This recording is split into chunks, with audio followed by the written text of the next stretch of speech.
Hi, fourth graders. When you read, you want to make your reading sound like you're talking. You want to make it sound as natural as you possibly can. So you pay attention to the punctuation that the author puts in to help you with what we call phrasing, putting your words together in such a way that it makes it sound natural. So let's take a look at an example from La Mariposa.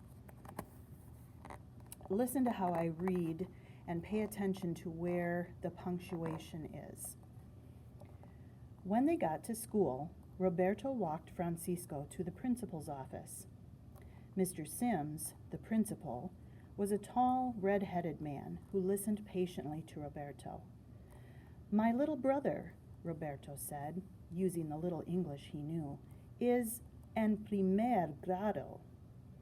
Mr. Sims walked Francisco to the first grade classroom, and as soon as he saw the bright electric lights, shiny wood floor, and the warm heater in the corner, Francisco liked the room.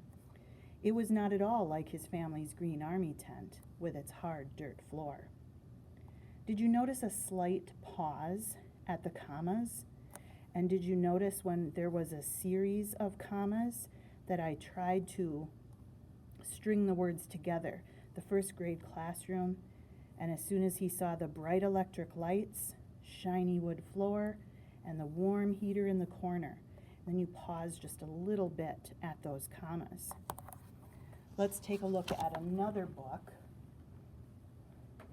This one is called Face to Face with Whales. If we look at page 5, again, pay attention to the commas and the pauses you hear. "The first time I slipped into the water with a singing humpback whale, I was not thinking about how it would change my life. I was just gazing at the motionless, dark shape below me and feeling my bones hum with the sounds it was making. I tried to quiet my excited breathing so I could dive down to take the whale's picture." It's not a big pause, just a slight one, but it does help with phrasing to make it sound more natural.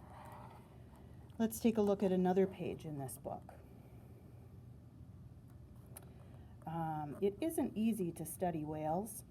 Except for brief visits to the surface, whales live their lives underwater, and they can be hard to find in the vast oceans. I spend a lot of time in small boats, waiting for whales or looking for them, without seeing much. Okay, so just a little bit of a pause. Let's look at one more. This is a page from Gecko.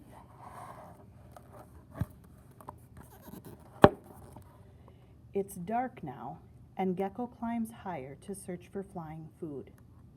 He weaves between leaves, slinks along branches, and trickles over twigs, his tongue flicking out to smell the air. Gecko dangles from a branch and snatches a mosquito, the first of many that night. So as you're reading, always try to make your phrasing sound like you're actually talking. So if we take a look at an anchor chart, we want to make your reading sound smooth, and it helps to show that you understand what you read. It helps the people understand the meaning of what you're reading aloud to them, and you read like a character would say it. It just makes reading more natural, more fun, and more interesting. So practice today as you're reading. Read out loud to yourself and pay attention to your phrasing.